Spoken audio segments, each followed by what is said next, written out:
Papuri sa iyo, Panginoon. Pinapaglang araw ng iyon na unang araw ng iyo. Habang nagmasalamat ang pinto ng bahay, naruruwalan ng mga natin dahil sa takot nila sa mga Hudyo. Dumating si Jesus, tumayo siya sa kalagitnaan nilang sinabi, "Sumayin kang kapayapaan." Pagkasabi ni Kim, pinakita niya ang kanyang mga kamay ng kanyang kadiliran. Kuwang-kuwang malagan ng makita nila ang Panginoon. Ang mabuting balita ng Panginoon. Pinupuri ka namin, Panginoong Jesucristo.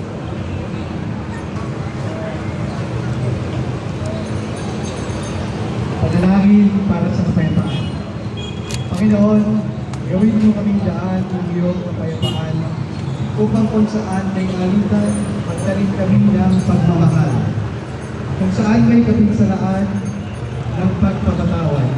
Kung saan may alinlangan ng pananampalataya. Kung saan may kainang loob ng pag-asa. Kung saan may kadiliman ng liwanag. Kung saan may kalungkutan ng ligaya. O makalangit na guro, gawad sa amin ang biyaya na kami maghanap ng maaruga at hindi ng sariling kapakanan. Na kami umanawa sa halip na unawain, na kami magmahal sa halip na mahalin. Sapagkat sa pagbibigay kami nakatanggap, at sa pagpatawad kami makakasumpong ng kapatawaran.